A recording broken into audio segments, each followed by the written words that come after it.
Hello student, this is Kinex Computer. Today we are going to discuss about property in VB.NET. Property chapter basically VB में ही हम लोग देखते हैं। बाकी C++ जावा में जो हम लोग पहले पढ़े हुए हैं उस लैंग्वेजेस में हम लोग प्रॉपर्टी टर्म नहीं देखते हैं। ये कीवर्ड है यहाँ पर। इसका यूज़ कैसे करते हैं उसके बारे में हम लोग पहले समझते हैं कि प्रॉपर्टीज क्या है। In Visual Basic, property is an extension of the class variable. Class variable means जो क्लास के अंदर हम लोग वेरिएबल डिक्लेयर करते हैं प्राइवेट में, जैसे हम लोग लिखते हैं एक्स। ठीक है, तो एक्स इज आपका class variable and it provides a mechanism to read, write और change the value of the class variable without affecting the external way of accessing it in our application. देखिए, properties term इसलिए आया है क्योंकि हम लोग पता है कि हम लोग क्लास में कुछ भी लेते हैं, वो वेरिएबल्स जो लेते हैं डिक्लेयर करते हैं वो बेसिकली हम लोग प्राइवेट में लेते हैं। और प्राइवेट का मतलब ये हो गया कि आउटसाइडर उस वेरिएबल को एक्सेस नहीं कर सकता है।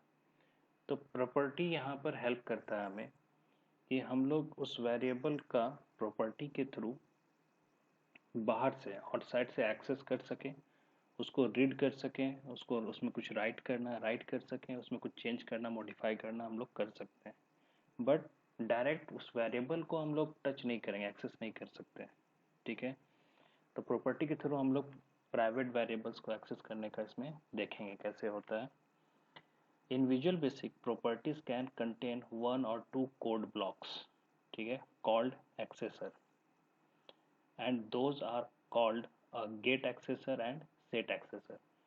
गेट और सेट ये दो कीवर्ड का हम लोग यूज करके प्रॉपर्टीज बनाएंगे। ठीक है,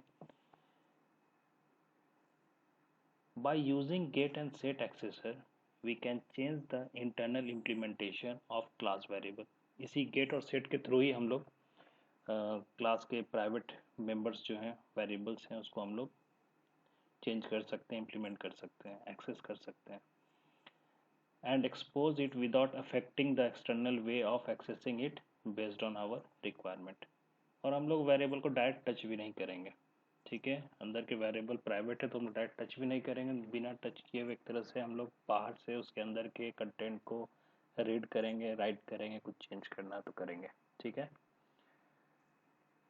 generally in object oriented programming languages like Visual Basic we need to define fields as private. fields means वही class variable। ठीक है, वो हम लोग बेसिकली क्या रखते हैं, प्राइवेट रखते हैं and use the properties to access their values in public way with get and set access.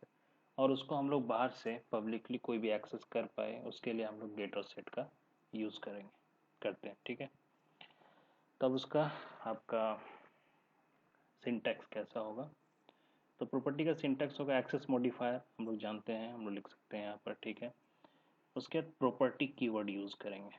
ठीक है, उसके बाद प्रॉपर्टी का नाम अपने मन से हम लोग कुछ भी दे सकते हैं, दे दिए, और एज करके यहाँ पर रिटर्न टाइप लिखेंगे। ये जैसे हम लोग फंक्शन का लिखते हैं, समझ जाइए, वैसे ही एक है तरीका प्रॉपर्टी का। बट प्रॉपर्टी के अंदर गेट सेक्शन लिखा आता है, एक ब्लॉक होता है। ठीक है, इसका एक अलग काम है, इसको हम लोग क्लोज करते हैं एंड गेट से। सेट लिखाता है, इसका एक अलग काम है, एंड सेट करते हैं और लास्ट में प्रॉपर्टी को क्लोज करते हैं। प्रॉपर्टी के अंदर या तो गेट होगा, या तो सेट होगा, या तो दोनों होगा, जिसको हम लोग आगे देखेंगे टाइप्स ऑफ प्रॉपर्टी में। तो यहाँ पर लिख दिया है नीचे कि here the get accessor code block will executed whenever the property is read। मतलब कि अंदर के वेरिएबल का अभी करंट वैल्यू क्या है वो आपको चाहिए, आपको देखना है, तो हम लोग यूज करेंगे गेट। ठीक है, उसके लिए गेट यूज होता है। बट अगर वैल्यू सेट करना है, ठीक है, and the code block of set accessor will be executed whenever the property is assigned to a new value।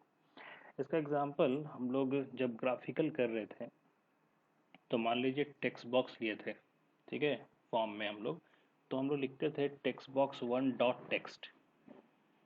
ठीक है, text one box dot text, तो text box one dot text equal to, मैं उसमें जो हम लोग value लिखते थे वो टेक्स्ट बॉक्स में दिखता था।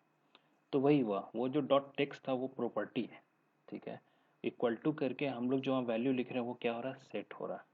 कल को हम लोग को रीड करना होता था तो हम लिखते थे टेक्स्ट बॉक्स 1.टेक्स्ट, ठीक है, सिर्फ उतना लिख दिए तो उसके अंदर जो वैल्यू सेट किया हुआ था वो हम लोग को दिखता था। तो गेट का काम है रीड करने में हेल्प करता है, सेट का काम है उसमें वैल्यू सेट करने में, उस वेरिएबल में, अंदर में कोई वेरिएबल होगा उसमें। तो हम लोग एग्जांपल के थ्रू इसको और क्लियरली समझ पाएंगे कैसे होता है, ठीक है। तो ये प्रॉपर्टीज़ का सिंटैक्स क्लियर है कैसे हो रहा है। तो नेक्स्ट स्लाइड में आप देखिए इसका एग्जांपल कि ऑब्वियसली ये प्रॉपर्टीज जो भी सेक्शन है ये सब क्लास के अंदर बनेगा। फंक्शन प्रॉपर्टी ये सब कहाँ बनता है, क्लास के अंदर, ठीक है। तो मान लीजिए एक क्लास है काइनेक्स नाम से हमने ले लिया है, जिसमें एक प्राइवेट एक वेरिएबल लिए हैं, स्ट्रिंग उसका डेटा टाइप है, नेम डाल दिए, ठीक है। अब ये नेम एक प्राइवेट है, हम चाहते हैं कि आउटसाइडर क्लास का ऑब्जेक्ट के थ्रू नेम वेरिएबल जो है उसको हम लोग वैल्यू डाल सकें, उसके वैल्यू को रीड कर सकें, ठीक है। तो उसके लिए हम लोग क्या करेंगे, एक प्रॉपर्टी बनाएंगे। तो स्पेसिफायर डाल दिए पब्लिक, ठीक है, प्रॉपर्टी लिख दिए यू नेम, ये हम लोग अपने मन से एक नाम दे दिए प्रॉपर्टी का नाम, ठीक है, जिसका रिटर्न टाइप क्या हो जाएगा, एज स्ट्रिंग, ठीक है। अब इसमें गेट यूज़ करेंगे। गेट में हम लोग क्या करेंगे, सिर्फ लिख देंगे रिटर्न करके नेम, मतलब कि ये जो हम लोग लिखे थे नेम, ये नेम को ये क्या करेगा, रिटर्न करेगा। और उसके बाद एंड गेट, मतलब कि गेट के अंदर रिटर्न कीवर्ड यूज़ होता है हमेशा, याद रखिएगा आप लोग, गेट में रिटर्न कीवर्ड यूज़ होता है। और इसमें जो भी क्लास वेरिएबल है जो यहाँ पर नेम है वो यहाँ पर लिखा जाता है, तो ये वैल्यू रिटर्न करता है। जब भी आप कॉल करेंगे तो ये नेम का वैल्यू को रिटर्न करके हमको वैल्यू देगा। सेट, सेट का काम था कि वैल्यू एक्सेप्ट करना और उसके बाद सेट कर देना। तो एक्सेप्ट कैसे होगा, आर्गूमेंट के थ्रू होता है। तो हम लोग बाय वैल के थ्रू जानते हैं कैसे आर्गूमेंट लेते हैं। तो बाय वैल करके एक वैल्यू नाम से ले लिए एज ए स्ट्रिंग, ठीक है। और वो जो वैल्यू आया उसको हम लोग किस में सेट कर दिए, नेम में। सेट को बंद कर दिए और लास्ट में प्रॉपर्टी बंद, क्लास बंद, ठीक है। तो एक नॉर्मल प्रॉपर्टी ऐसे बनता है। अब इसको जब यूज़ करेंगे तो यूज़ कैसे करेंगे, तो क्लास का हम लोग ऑब्जेक्ट बनाते हैं, ठीक है, मेन में, जो एग्जांपल अभी हम लोग इसके बाद देखेंगे, ठीक है। तो उसमें क्या करेंगे, मान लीजिए हम ऑब्जेक्ट बनाए के नाम से, ठीक है, क्लास का, और के डॉट यू नेम लिखे हैं इक्वल टू हम रोहन उसमें अगर वैल्यू डाले हैं तो इसका मतलब हुआ कि यू नेम एक्सेस हो गया और इसमें हम वैल्यू डाले इक्वल टू लिखे तो मतलब सेट हुआ, तो ये आर्गूमेंट पास हो गया। तो हम इक्वल टू रोहन लिखे हैं बट ये गया किसके पास, सेट के पास, और वैल्यू में क्या चला गया, रोहन, वो किस में सेट हो गया, नेम में। तो इंटरनली जो ये प्राइवेट नेम था इसमें वैल्यू हम लोग बाहर से कैसे एक्सेस कर पाए, यू नेम के थ्रू। तो हम रोहन डाले तो इसका मतलब इस नेम में, प्राइवेट के नेम में रोहन चला गया। यहाँ बगल में कमेंट साइन में लिख दिए सेट एक्सेसर, मतलब इक्वल टू करके वैल्यू डाल रहे हो तो क्या एक्टिवेट हो रहा है, सेट एक्टिवेट हो रहा है। रिट्रीव, रीड करना है, कॉन्सोल डॉट रीड लाइन में के डॉट यू नेम लिख देंगे तो इसका मतलब डायरेक्ट आप एक्सेस कर रहे हैं तो रिटर्न करेगा। तो नेम में क्या डाल दिए थे अभी आप, रोहन, तो ये रोहन आउटपुट दे देगा, ठीक है। तो इस तरह से वैल्यूज़ को हम लोग यूटिलाइज करते हैं, इसका मेन है, ठीक है। अब इसको अगर देखें हम लोग रन करा के कुछ और अच्छा सा एग्जांपल, तो मान लीजिए हम लोग यहाँ क्लास का एनेक्स बना दिए हैं, इस बार हम दो ले लिए, ठीक है। एक पब्लिक प्रॉपर्टी लिए हैं लोकेशन के लिए जिसका नाम यू लोकेशन कर दिए, एज ए स्ट्रिंग कर रहा है, ठीक है, इसमें लोकेशन को रिटर्न करा रहा है, ठीक।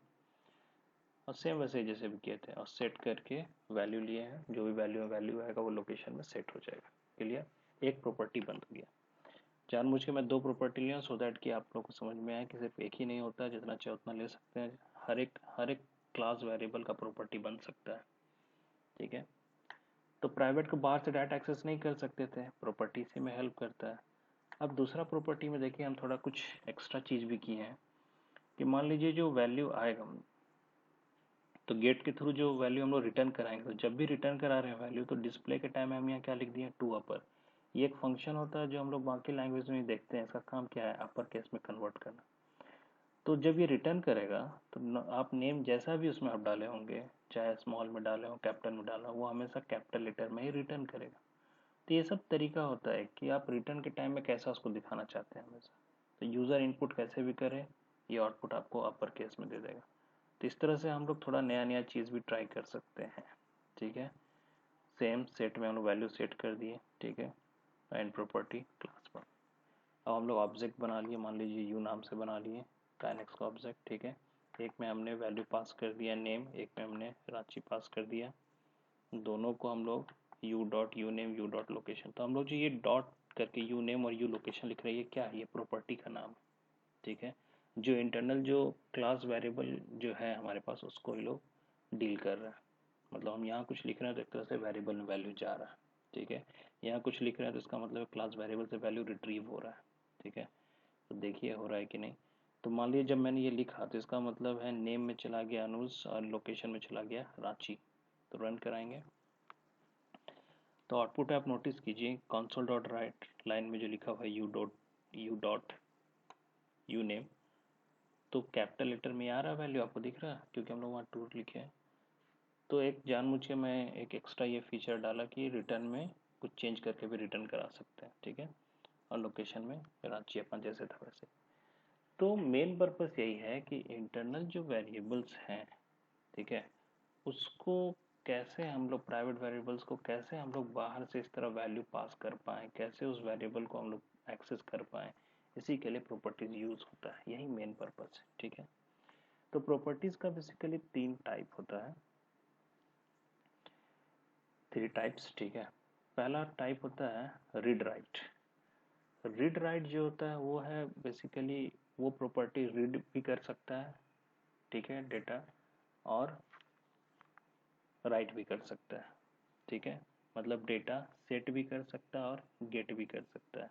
तो आप property which contains both get and set accessor with property keyword we will call it as a read and write property. मतलब प्रीवियस जो एग्जांपल हम लोग किए हैं, ये पूरा एग्जांपल क्या है, रीड और राइट का। मतलब ये प्रॉपर्टी कैपेबल है दोनों काम करने के लिए, ठीक है। तो गेट कर रहा है, इसका मतलब ये क्या कर रहा है, रिटर्न कर रहा है, मतलब रीड हो रहा है। और सेट कर रहा है, इसका मतलब क्या हो रहा है, राइट हो रहा है। सेकेंड है रीड ऑनली प्रॉपर्टी। तो रीड ऑनली में क्या होगा, क्या property which contains only get एक्सेसर। Read किससे होता है पता हम लोगों को, गेट से होता है। तो सिर्फ प्रॉपर्टी में अगर गेट लिख रहे हैं और प्रॉपर्टी के पहले क्या लिख देंगे हम लोग उस कंडीशन में, रीड ऑनली लिखना पड़ेगा, ठीक है। तो ये प्रॉपर्टी सिर्फ और सिर्फ यूनेम जो है, ये जो यूनेम प्रॉपर्टी है, ये सिर्फ और सिर्फ क्या कर सकता है, रीड कर सकता है। मतलब कि अंदर जो वेरिएबल है उसके वैल्यू को सिर्फ रीड कर सकता है, हम लोग को एक्सेस कर सकते हैं। और तीसरा ऑब्वियसली आप समझ गए होंगे क्या होगा, write only. A property which contains only set accessor with write only properties we will call it as a write only property. मतलब कि पब्लिक में आप राइट ऑनली लिख दीजिए और इसमें क्या हमेशा यूज होगा, सेट यूज होगा। उसमें क्या था, रीड ऑनली में गेट यूज हो रहा था, ठीक है। तो ये सिर्फ और सिर्फ केपेबल है, आप इसमें वैल्यू डाल सकते हैं, आप रिट्रीव नहीं कर, तो इसमें आप वैल्यू सिर्फ डाल सकते हैं, ठीक है। आप इसमें वैल्यू रिट्रीव नहीं कर सकते हैं। राइट ऑनली लिखा इसका मतलब सिर्फ हम लोग इसको राइट कर सकते हैं। तो यही था हमारा properties in VB.NET। Thank you.